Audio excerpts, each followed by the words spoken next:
Integridad y Sabiduría se complace en presentar desde la conferencia Por su Causa 2019, Revolución Sexual, sin base bíblica ni científica. La plenaria. ¿Cómo llegamos hasta aquí? Con el pastor Miguel Núñez. Sean todos bienvenidos.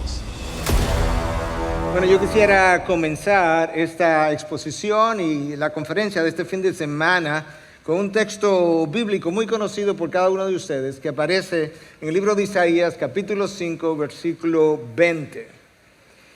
Esta es la palabra de Dios.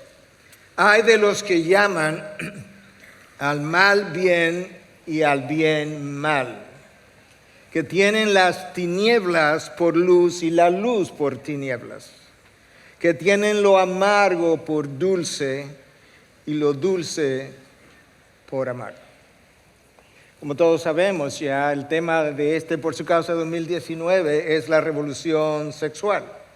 Y yo creo, y muchos de ustedes que están en nuestra iglesia me han oído decir esto una y otra vez, yo no creo que haya un tema más relevante sobre el tapete que que nosotros estamos tratando de abordar durante este fin de semana.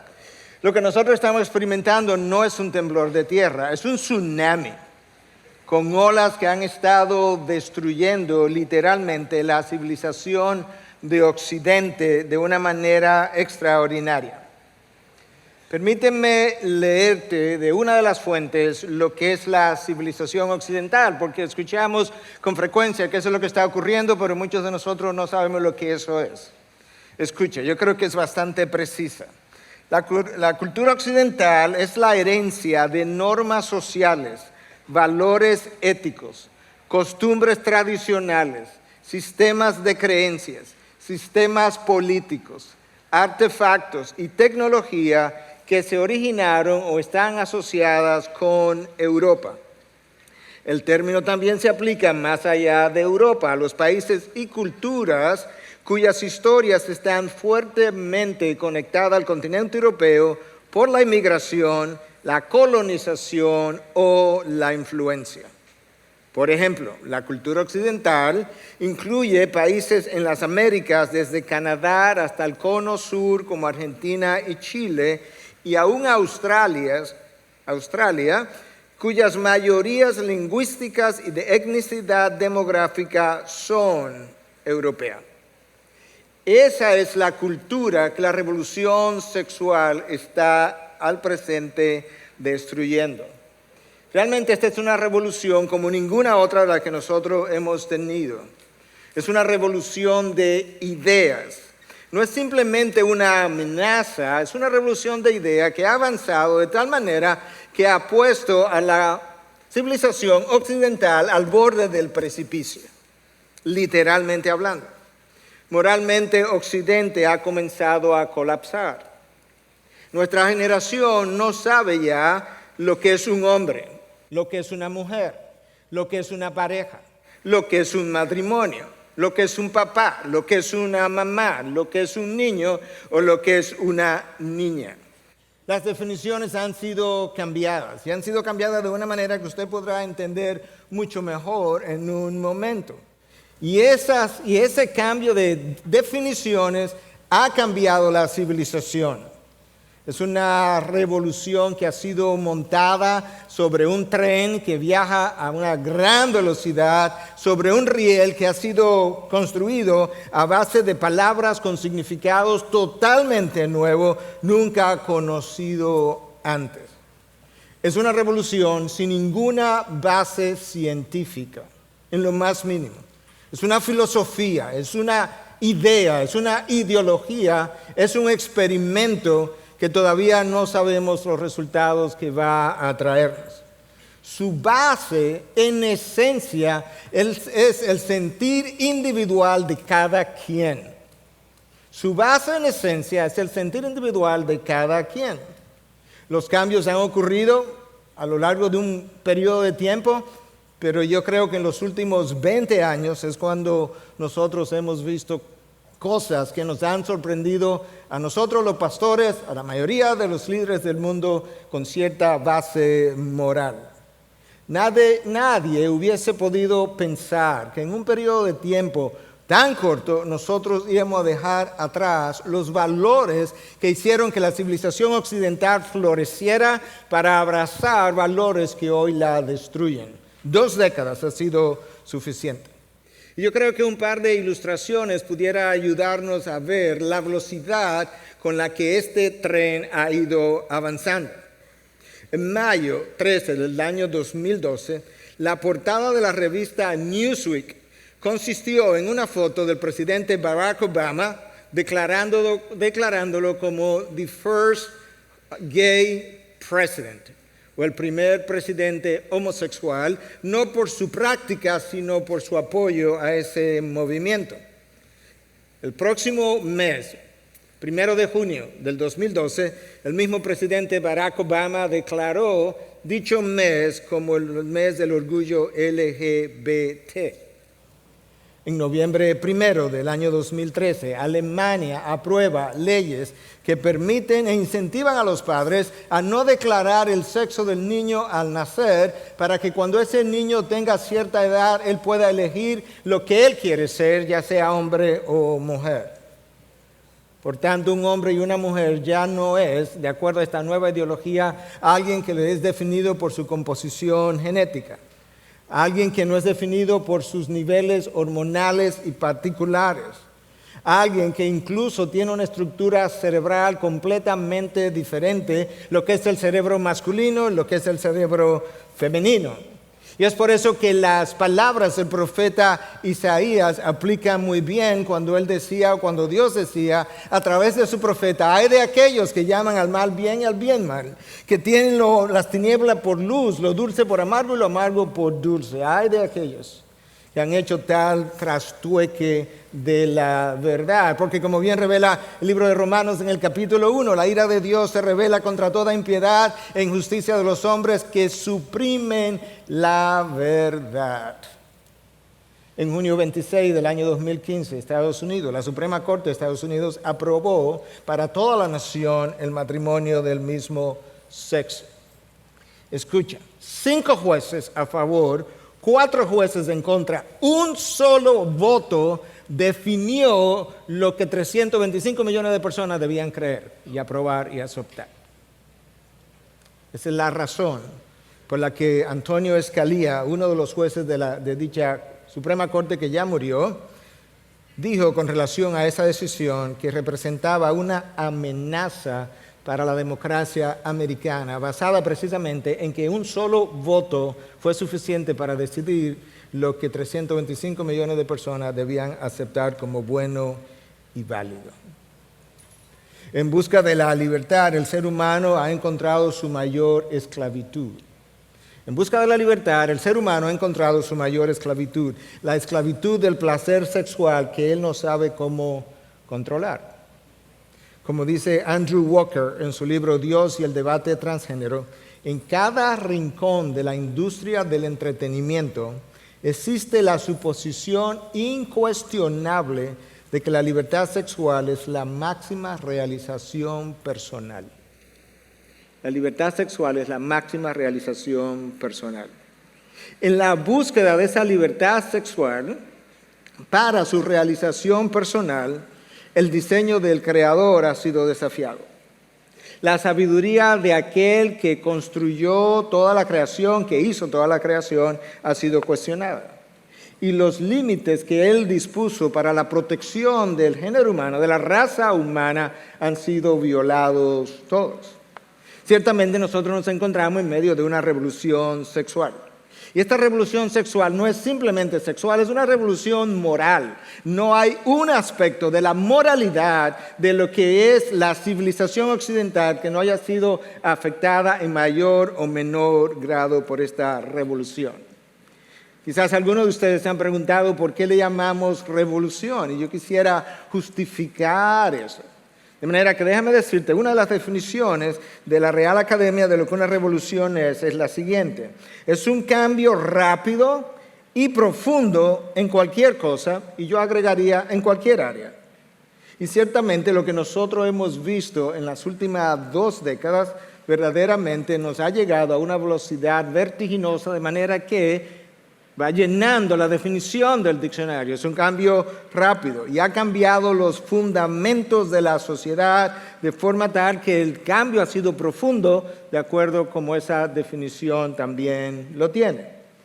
Por otro lado, ese mismo diccionario de la Real Academia Española define una revolución como un levantamiento o sublevación popular. En otras palabras, las revoluciones usualmente ocurren de abajo hacia arriba. El pueblo, el vulgo, el pueblo de una nación se siente tratado injustamente por los de arriba y entonces en masa se levanta en contra del sistema. Esta revolución es como ninguna otra revolución con anterioridad, porque esta revolución no ha ocurrido de abajo hacia arriba, ha ocurrido de arriba hacia abajo, impulsada, promovida, financiada por una minoría, una élite minoritaria que es liberal, una élite que tiene recursos económicos para promover lo que nosotros estamos viendo y una élite que es formadora de opiniones y domina los medios de comunicación. Esa es la razón de esta revolución que avanza tan rápidamente. Por eso esta revolución es distinta. Es una élite intelectual, no hay duda, pero es liberal, forma opiniones y tiene los recursos. El diccionario en inglés, Merriam-Webster, define una revolución, escuche, como un cambio súbito, radical y completo. Algunos de ustedes pudieran decir, bueno, eso es más o menos lo que dice nuestro diccionario, pero hay una palabra ahí que es distinta y que por eso yo quise traerla. Es un cambio súbito, y hablamos de eso, que es un cambio rápido, que es radical, y hablamos de eso, que el cambio es profundo, pero dice que es completa. Déjame decirte ahora, esa es la palabra que yo quiero enfatizar o subrayar, que los mejores analistas de esta revolución sexual entienden que la revolución ha sido completada, que las leyes que se requerían para inducirla y moverla hacia adelante ya han sido desarrolladas y en muchos lugares han sido ya aprobadas, que lo único que se requiere es continuar moviendo este tren hacia adelante hasta que se esparza a lo largo del globo terráqueo, y detrás del tren están las Naciones Unidas. De manera que esta es una revolución que conceptualmente ha sido completada, y por eso yo quise traer a colación esta otra definición. Es un cambio súbito, radical y completo. Lo único que quedan por verse son las consecuencias que nos traerá. Es un experimento. Es un experimento que incluso ya nosotros comenzamos a ver sus consecuencias médicas y desde el punto de vista de la ciencia. Déjame contarte lo que ha estado ocurriendo en apenas los últimos meses. Pasado mes de febrero, estamos en junio, médicos de la única clínica de cambio de sexo en Londres, expresaron su preocupación por la aplicación de tratamiento de cambio de sexo y la administración de hormonas a niños tan jóvenes como de 3 años de edad. En ese mismo mes de febrero, Marcus Evans, el gobernador de la clínica, renunció precisamente porque entendía que la clínica estaba buscando soluciones rápidas a problemas complejos.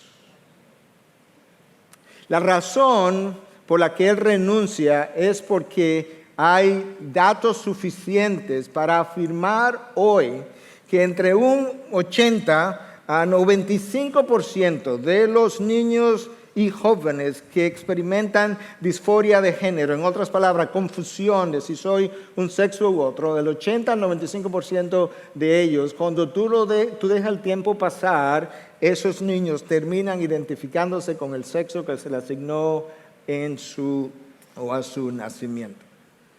Eso fue febrero. Abril, estamos en junio. En abril, 5 médicos clínicos de la misma institución mencionada más arriba se renunciaron también porque entendían que no había suficiente supervisión ni suficiente experiencia con los resultados, y porque los padres habían comenzado a reportar masivamente cambios de conductas en estos niños que habían estado recibiendo tratamiento hormonal por años. Estamos jugando a Dios con consecuencias que no conocemos, porque como bien afirman estos médicos, y el gobernador que acaba de renunciar de esta clínica, la única clínica, esto es un experimento. La otra definición del diccionario Merriam-Webster de lo que una revolución es, dice que es un cambio fundamental de la manera de pensar. Yo quise traer eso precisamente porque ciertamente la civilización hoy, en general, la sociedad occidental, cambió su forma de pensar. No piensa como pensó hace unos años atrás. Ya no piensa que un hombre es alguien con una composición genética XY. Tampoco piensa que un hombre es alguien que tiene genitales masculinos, que tiene niveles de hormonas distintas y que se comporta de una manera varonil. No cree eso. Y lo mismo se dice de las mujeres. De manera que esta de otra definición nos ayuda a entender que ciertamente el mejor calificativo de este movimiento es revolución, porque ha cambiado la manera de pensar. Y otra vez yo tengo que regresar a Isaías 5:20. Hay de aquellos que llaman al bien mal y al mal bien, que tienen las tinieblas por luz, que tienen lo amargo por dulce y lo dulce por amargo. Hace algún tiempo atrás, la BBC de Londres informó que una mujer sentía ser hija del famoso pintor, escultor Salvador Dalí. El juez ordenó una prueba de ADN. El ADN demostró que ella no era hija de Salvador Dalí. De repente, el juez creyó la composición genética de ella, independientemente de cómo se sintiera, para decirle, lo lamentamos, pero usted no es hija de Salvador Dalí, aunque lo sienta. Entonces, ¿por qué esa misma ley no cree la composición genética cuando le dice a una persona que se siente mujer, no, tú no eres mujer porque tu composición genética es XY, o tú no eres un hombre, pero tú no eres un hombre porque tu composición genética no es XY, o tú eres una mujer porque tu composición genética es XX? Hemos llegado a creerle a la ciencia de manera aleatoria cuando es conveniente para el hombre. Ahora hemos llegado ahí, ¿sabe por qué? Porque nosotros hemos dejado de ser entes racionales y hemos pasado a ser personas emocionales, y no solamente personas emocionales, sino personas emocionales que demandan que sus sentimientos sean validados. Entes emocionales que demandan que sus sentimientos sean validados. Apliquemos esa misma lógica. Algunos de ustedes ya me escucharon usar esto en un programa de televisión recientemente, un programa de radio, a una paciente anoréxica que tiene 80 libras, que mide 5'6", 5'8", que incluso tiene peligro de muerte súbita por el peso tan bajo que tiene. Pero ella se para frente al espejo y dice, wow, yo me veo gorda. Me veo gorda aquí, me veo gorda aquí. Y que ella fuera a un médico y le explicara eso, y que el médico dijera, en base a tus sentimientos y como tú te sientes, yo te voy a quitar y te voy a hacer una liposucción en esa área. Dime dónde es que tú tienes el exceso de grasa. El médico no hace eso porque en ese caso él piensa racionalmente. Pero no hacemos eso cuando tenemos que ver con la diferenciación de la sexualidad. Hay personas que dicen sentirse que son animales, de hecho quieren vivir con animales, ya han pasado tiempo con animales, pero nadie le ha creído que son animales basados en una sola cosa. Su composición genética niega completamente que ellos puedan ser de esa especie.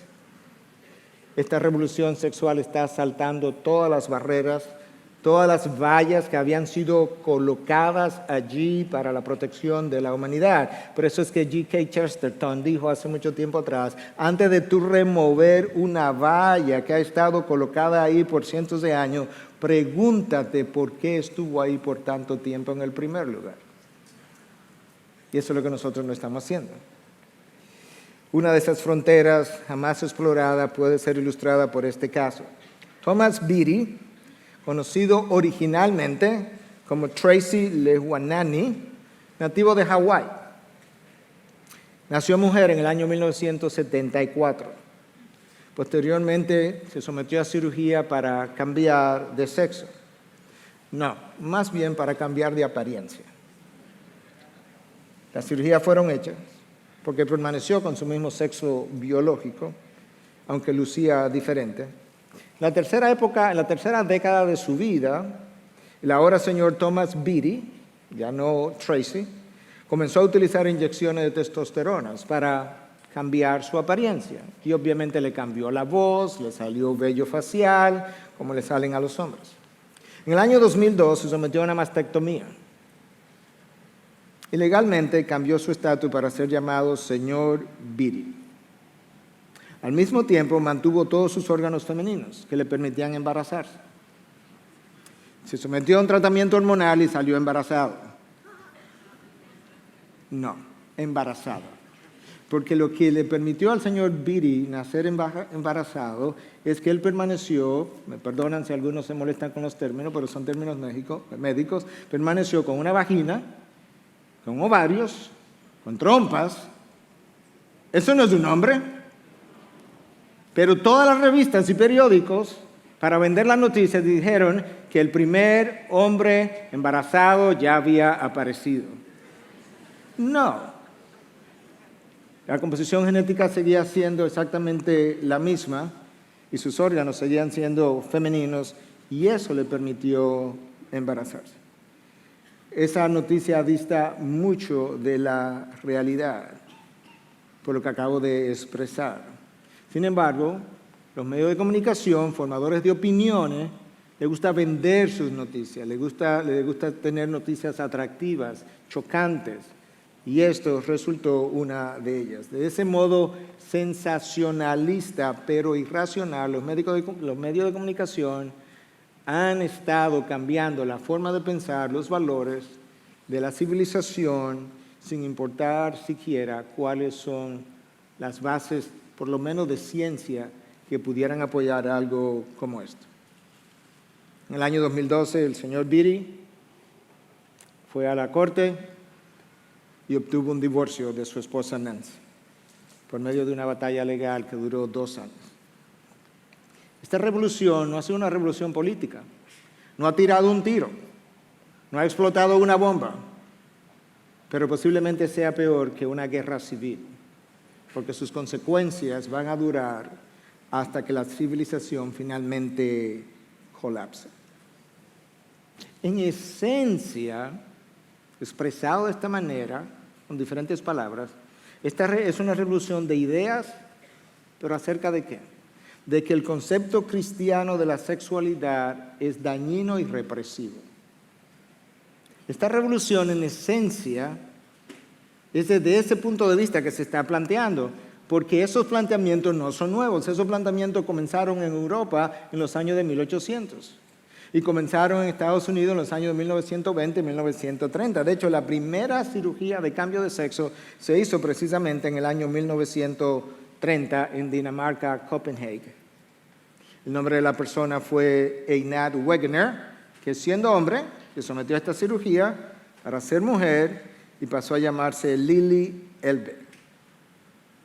Estudios recientes de personas transgénero, personas que han hecho su transición, demuestran que ellos permanecen con un alto % de intentos de suicidio. Intentos de suicidio por lo menos de un 41% comparado con un 4.6% en la población de comparación. Personas que han tenido cirugía para cambiar de sexo son de 19 a 20 veces más propensas a morir de suicidio. Pero la presión para que todo el mundo cambie ha sido ejercida a todos los niveles, incluyendo en el área de la medicina. Y quizás el mejor ejemplo que yo pudiera citarte es el de la Universidad de Johns Hopkins. La Universidad de Johns Hopkins fundó la primera clínica de cambio de sexo en el año 1965. El doctor Paul McHugh estuvo preocupado todo el tiempo por esta idea. Eventualmente, el doctor McHugh llegó a ser el jefe del departamento de cirugía y le pidió al doctor John Mayer, psiquiatra y psicoanalista, que le diera seguimiento a esos pacientes, que le diera seguimiento a los pacientes que estaban teniendo cambio de sexo. Eventualmente, el doctor Mayer, que le dio seguimiento a la gran mayoría de estos pacientes, reportó que no habían obtenido ningún beneficio de la cirugía desde el punto de vista psicológico. que ellos todavía permanecían con los mismos problemas de relaciones, de trabajos y de emociones que habían experimentado años atrás. Después de años de practicar cirugía de cambio de sexo, el doctor McHugh convenció a Johns Hopkins de que parara esta cirugía, porque contribuía al desarrollo de enfermedades mentales, y que era preferible que los psiquiatras ayudaran a estos pacientes tratando de cambiar su mente y no sus genitales. En el año 2016, acaba de pasar, la Universidad de Johns Hopkins reinició el tratamiento o el uso de cirugía de cambio de sexo, no porque hubiera ninguna evidencia nueva. De hecho, el mismo psiquiatra que habían reportado estas cosas anteriormente, publicaron en ese año un reporte de 149 páginas, básicamente afirmando lo mismo que ya se había afirmado años atrás, pero la comunidad LGBTQ, que tiene un diario que se llama LGBTQ Nation, publicó que ellos forzaron a la Universidad de Johns Hopkins a cambiar su práctica porque lo amenazaron con boicotear el centro médico y la reputación de su personal médico. Y como nadie quiere perder dinero y reputación, la universidad cambió su práctica. Tú puedes ver que la presión no es solamente a nivel educativo, es a nivel de la ciencia. Y es una presión económica. Nosotros lo estamos viendo. Cuando el Estado de Atlanta anunció hace unas semanas atrás la posible implementación de una ley restrictiva del aborto, Hollywood entero comenzó a gritar que más nunca irían a Atlanta a filmar una película. De manera que el poder financiero se está usando para doblegar a las poblaciones a hacer o a irse en la dirección de esta revolución sexual. Este es un movimiento que como revolución tiene 20 años, pero sus bases fueron plantadas hace muchos años atrás. Las ideas comenzaron a discutirse en Europa en los 1800 y en Estados Unidos a principios del siglo pasado, 1920-1930. La década que quizás nosotros podemos recordar mejor es la década de 1960, fue la década de los hippies, la década de las drogas, la década que comenzó a experimentar con el sexo libre, la década que comenzó a usar el eslogan "cuestiona la autoridad". Los jóvenes andaban con ese eslogan en sus carros en todas partes. Parecería como que esto iba a ser una idea pasajera de los hippies, y el conjunto musical The Beatles estaba como detrás de ese movimiento, pero como ustedes saben, las ideas tienen consecuencias y las consecuencias duraron y obviamente las cosas fueron de mal en peor. Porque cuando tú cuestionas la autoridad, que fue una frase muy popular en esa época, entonces todo lo que huela, suene o parezca a autoridad es desechado. Por tanto, el Dios soberano y juez del cielo y la tierra deja de existir en la mente de esa persona que piensa que cuestionar la autoridad es un valor. Su ley, la ley de ese Dios, es una sugerencia. Los padres están ahí básicamente para pagar tu educación y tu desarrollo, pero no como elemento de autoridad. La iglesia, con la proclamación de la verdad, parece anticuada. Y la sociedad queda sin límites éticos y morales para desarrollarse en la dirección que cada cual quiere.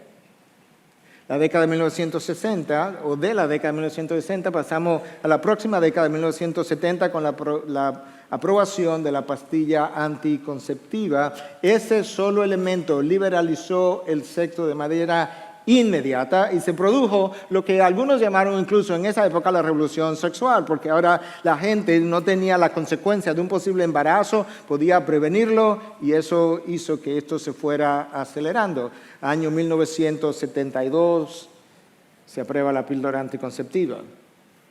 Año 1973 se aprueba el aborto en demanda, como se llama. Y Y eso terminó de acelerar las prácticas sexuales, porque si ahora la pastilla anticonceptiva fallaba o no me la había tomado correctamente, quedaba otra forma de eliminar este estorbo que muchos llaman el embarazo, que puede interferir con el desarrollo de tu vida. Y desde entonces millones de niños han sido asesinados en los vientres de madres que se han expuesto. Una década de liberalización del sexo. En 1981 aparecen los primeros casos de SIDA en Estados Unidos. Nosotros llegamos en 1982 y comenzamos a ver los primeros casos, aunque no sabíamos lo que era. Yo recuerdo presentar casos de este tipo de compromiso inmunológico con enfermedades infecciosas rarísimas y profesores de la Universidad de Cornell venir a discutir estos casos y nadie sabía lo que era.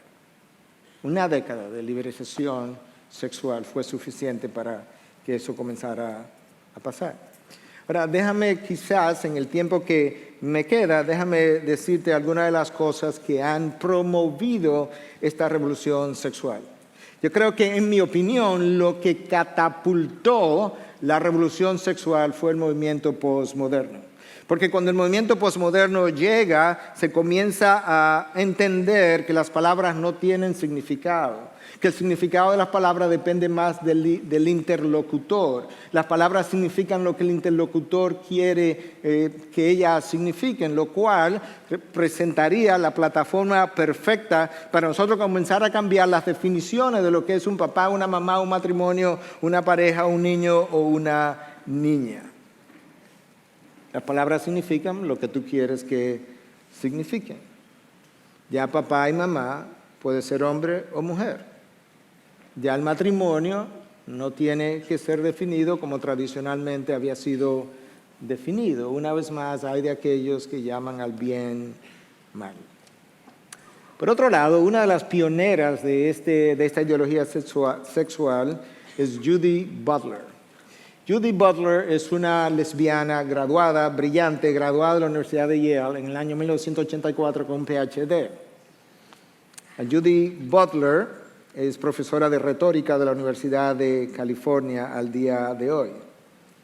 Ella propone que la sexualidad o la identidad sexual como hombre o mujer es una construcción sexual.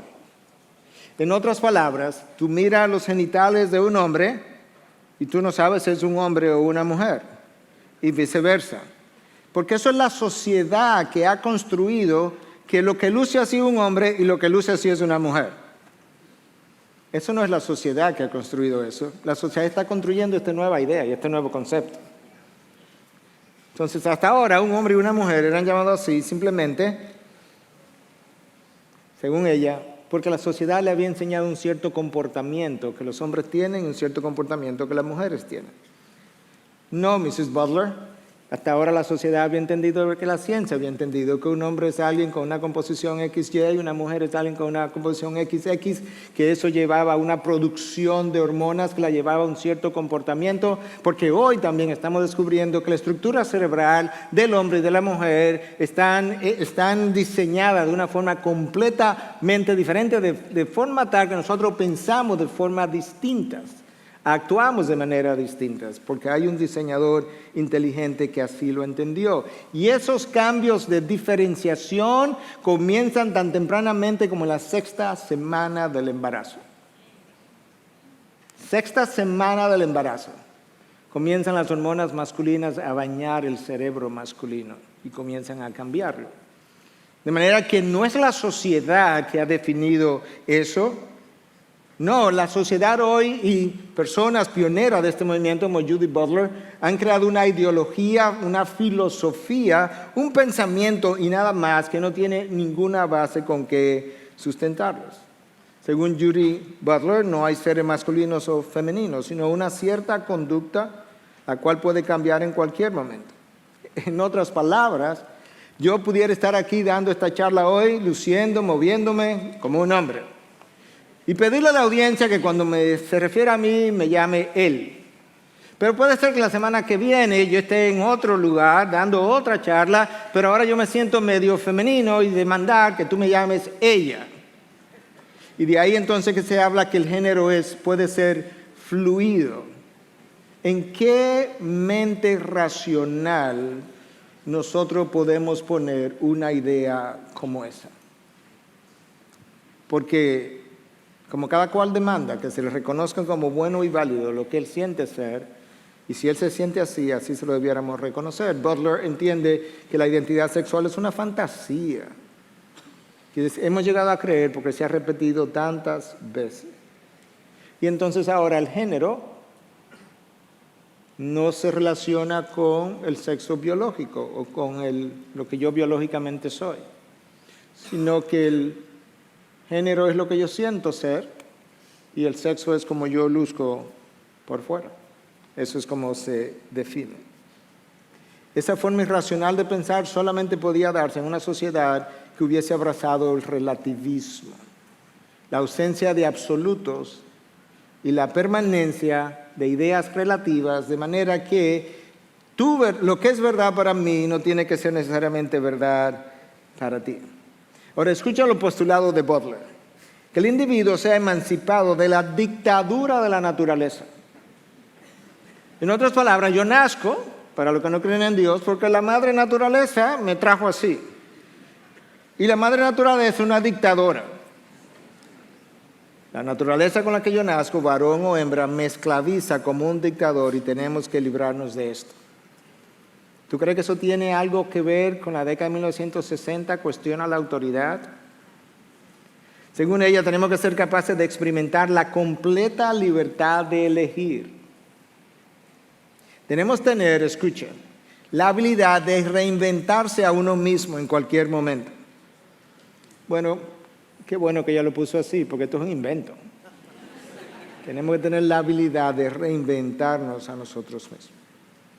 El otro factor que ha contribuido grandemente a esta revolución sexual es el individualismo radical.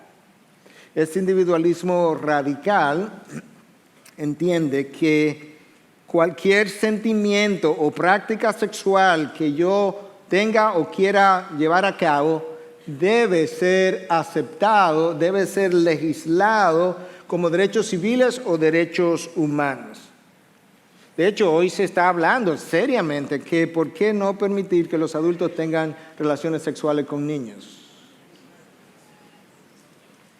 Muchos de ellos están postulando también que debiéramos volver a la poligamia. Claro, si tú piensas que lo que tú sientes y tú eres un individuo radicalmente individualista, valga la redundancia, y también tú eres relativista, pues esto tiene sentido.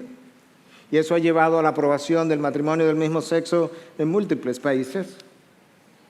Hasta mayo, el mes pasado, Asia no tenía un solo país con la aprobación del matrimonio del mismo sexo, hasta que Taiwán terminó aprobándolo.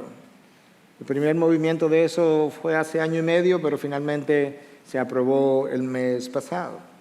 En África hay un solo país con la aprobación del matrimonio del mismo sexo, que es Sudáfrica, obviamente por la influencia europea y de los vientos europeos. Ahora, Latinoamérica es otra historia. La revolución sexual ha sido vendida a base de dinero en dólares y euros. Y ha sido comprada a base de dólares y euros. Las mentes que están llevando a cabo han recibido grandes cantidades de dinero para que esto pueda ser implantado y legislado, como ocurre lamentablemente en países de tanta corrupción como es Latinoamérica. Y ahora el matrimonio del mismo sexo ha sido aprobado en Argentina, Brasil, Uruguay, Colombia, Chile y ahora recientemente Ecuador. Tú das una charla y la vuelves a dar 2 meses después y ya tú estás desfasado porque las cosas han cambiado en 2 meses. Nuestra sociedad poco a poco pasó de ser una sociedad anti-autoridad a ser relativista, individualista, postmoderna y postcristiana. De hecho, aún gnóstica, pero yo no voy a entrar en eso porque iba a complicar la exposición. Nosotros vivimos en una sociedad secular.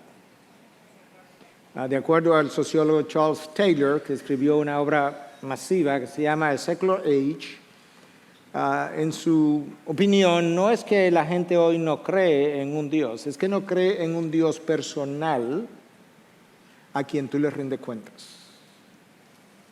Y eso facilita también esta revolución sexual. Los gobiernos rechazan la idea de que existan valores absolutos, pero quieren imponernos de manera absoluta la revolución sexual a nosotros y a nuestros hijos. Una gran contradicción. Hoy se han creado currículum para niños, donde esta revolución sexual es presentada justamente de esa manera a través de canciones y profesoras que enseñan que un papá puede ser un hombre, puede ser una mujer, una mamá puede ser un hombre, puede ser una mujer, que hay niños que tienen órganos genitales masculinos, pero hay niños que tienen órganos genitales femeninos, siendo varones. Algunos de estos currículum que llegaron hasta aquí con el nombre del libro Hablemos, enseñaban que profesores debían sentarse con los niños a una temprana edad para que ellos pudieran hablar de sus fantasías sexuales. Y que algunas prácticas, con perdón, pero es un término médico, que en algunas prácticas de estas clases debiera haber masturbación en grupo para que ellos pudieran entender que la sexualidad es algo normal. La razón por la que tú no le das la llave de un carro o no permite que por lo menos en Estados Unidos y otros países, no se permite que alguien menor de 18 años y en algunos estados 21 años compre alcohol, es porque tú entiendes que ellos no tienen la madurez suficiente para manejar un carro o para manejar algo tan potencialmente dañino como el alcohol. ¿Por qué nosotros no podemos entender que un niño de 8 años, 10 años, 12 años, 14 años tampoco tiene la madurez para manejar algo tan volátil como es la sexualidad humano? Pero esos son los currículos. De ahí que haya nacido el movimiento Con mis hijos no te metas. Y ciertamente los padres tienen que decirle al gobierno: con mis hijos no te metas. Porque los gobiernos...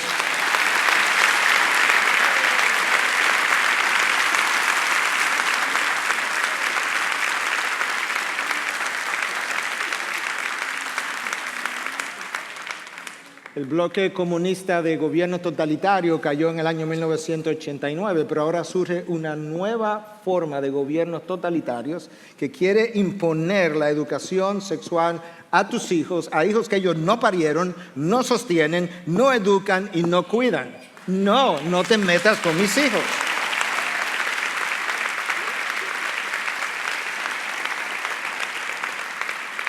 Esta es una nueva dictadura.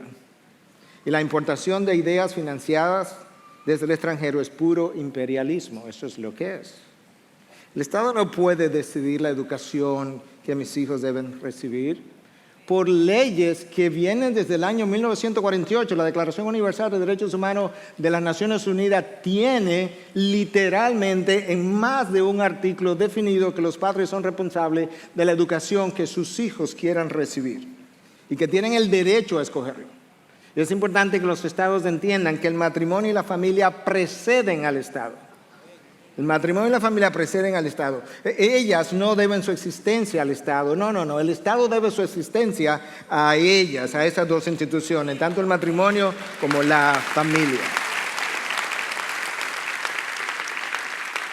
Porque ellas proveen el fundamento sobre el cual el Estado puede organizarse y puede legislar para dicha organización.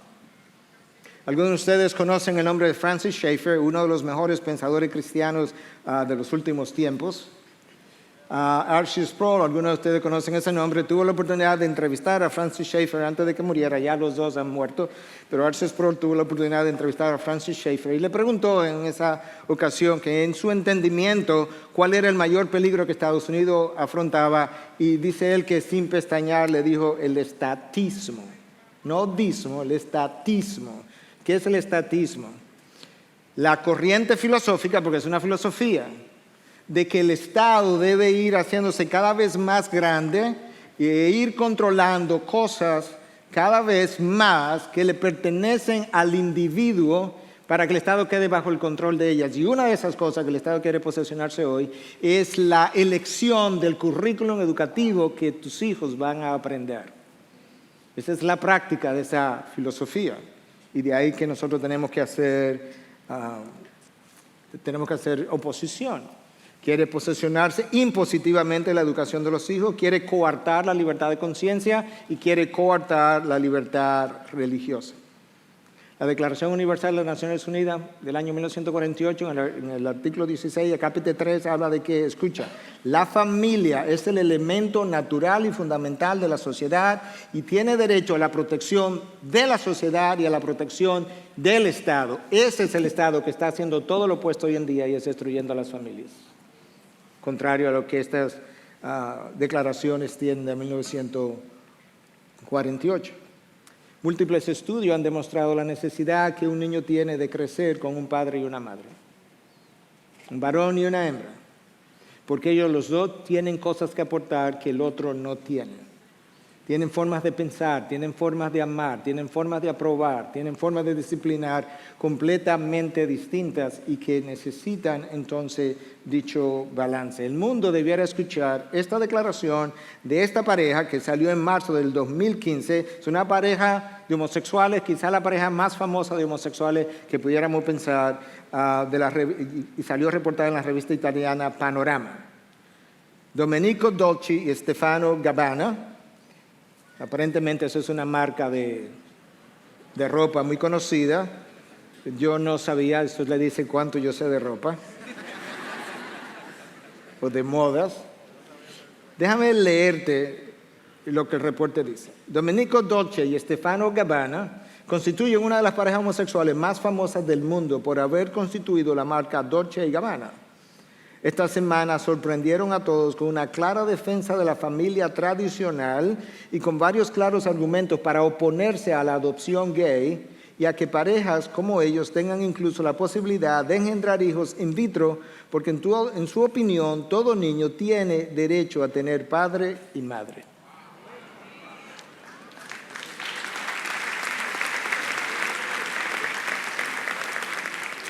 Escuche. Esta pareja señala que la familia tradicional conformada por papá, mamá y los hijos es una moda que no pasa. Incluso llegaron a decir, y no es cuestión de religión o estado social, no hay vuelta de hoja. Tú naces y hay un padre y una madre, o al menos debería ser así, dijeron ellos. Hoy nosotros estamos bajo una amenaza, porque la amenaza no es solamente el cambio fundamental de las bases que sostienen la sociedad. No es solamente que la sociedad ha sido movida hasta colocarla en el precipicio, sino que la fuerza con que las Naciones Unidas están empujando esta revolución sexual es alarmante. Un solo ejemplo yo creo que basta. Las Naciones Unidas reconocen 121 géneros diferentes. Explícame, después que tú pasas de hombre, mujer, y vamos a suponer homosexual, heterosexual, después que tú pasas de ahí, ¿cuáles son los 100 y pico de géneros que tú reconocerías? Pero hay una agenda detrás y la agenda es amenazante. Déjame decirte algunas de las cosas que esta agenda propone, porque la pregunta es ¿cómo llegamos hasta aquí? Bueno, las Naciones Unidas es un instrumento poderoso que nos ha llevado hasta aquí. Propone disolver la identidad sexual entre hombres y mujeres. De ahí que la ordenanza reciente de la Secretaría de Educación habla de ¿qué cosa? De deconstruir lo que es el estereotipo tradicional de un hombre o mujer. Entonces nosotros decimos, estamos de acuerdo con la igualdad en dignidad de ese hombre y de esa mujer, pero no podemos borrar la identidad sexual, porque hasta la naturaleza declara a voces que hay diferencias significativas entre una vaca que produce leche y un toro que es reproductor, o entre una jirafa que puede embarazarse y el macho que no lo puede hacer. Las Naciones Unidas pretenden eliminar el concepto tradicional del matrimonio y la familia. Eso no es invención, son nuevas definiciones. Las Naciones Unidas con su iniciativa se están dividiendo las generaciones. ¿Cómo? A través de los derechos de niños autónomos. ¿Qué quiere decir eso? Derechos que se le están concediendo a los niños que están por encima de los derechos que los padres tienen de educarlos. Y eso ha sido llamado niños autónomos.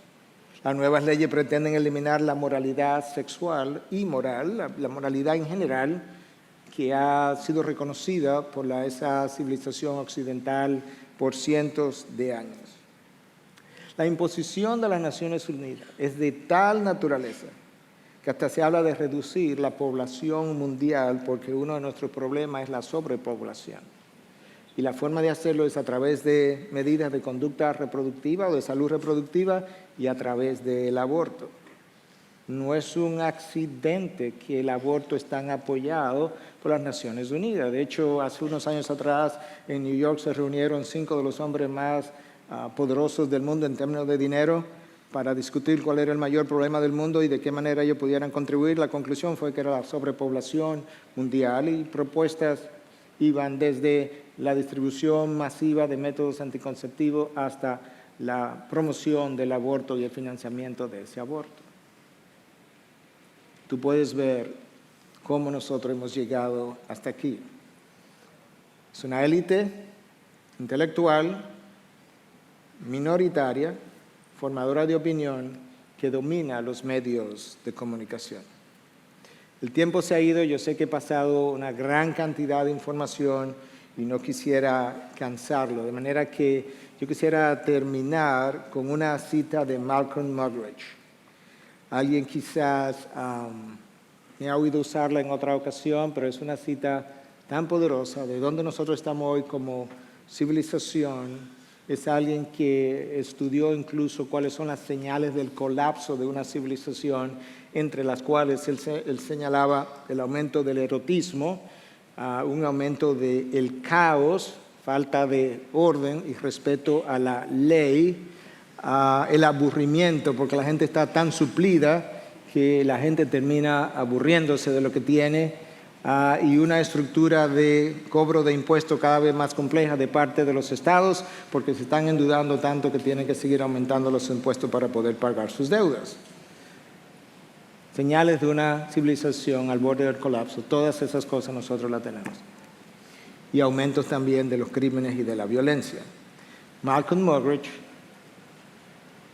dijo lo siguiente: la conclusión parecería ser que mientras otras civilizaciones fueron derribadas por los ataques de los bárbaros desde afuera, la nuestra tiene la distinción singular de formar sus propios destructores dentro de sus mismas instituciones educativas, proveyéndoles de facilidades para propagar su ideología destructiva a todo lo largo y ancho y a toda expensa del público en general. Así fue como el hombre occidental decidió abolirse a sí mismo, creando su propio aburrimiento a consecuencia de su propia prosperidad, su propia vulnerabilidad a consecuencia de su propia fuerza, su propia impotencia a consecuencia de su erotomanía, él mismo sonando la trompeta que derribarían los muros de su propia ciudad. Y habiéndose convencido a sí mismo de que era demasiado numeroso la sobrepoblación, trabajó con píldora, bisturí y jeringas, y yo ahora agregaría ideología de género, para disminuirse a sí mismo hasta que finalmente, habiéndose educado a sí mismo hasta la insensatez y habiéndose contaminado y endrogado a sí mismo hasta la estupefacción, se desplomó como un cansado dinosaurio y se extinguió. Es ahí donde nosotros estamos. El hombre está formando sus propios destructores dentro de su propia sociedad, comenzando dentro de las instituciones educativas. De tal forma que esa generación joven pueda tener su cerebro y forma de pensar completamente cambiado cuando llega a una edad adulta, de forma tal que él vea de manera natural como bueno y válido todo lo que hoy a nosotros nos llama la atención y que muchas veces nos llena de vergüenza. Eso te da una idea de cómo nosotros llegamos hasta aquí. Las ideas tienen consecuencias, sin lugar a duda, y las ideas han ido siendo montadas una detrás de la otra. Antiautoridad, relativismo, individualismo radical, posmodernismo, revolución sexual, y ahora estamos donde estamos. Es un cuadro sobrio, pero debemos recordar que nuestro Dios está en los cielos y Él hace lo que le place.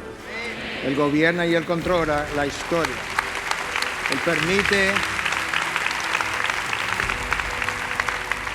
Él permite, Él juzga, Él decide y al final ocurrirá lo que nuestro Dios decide.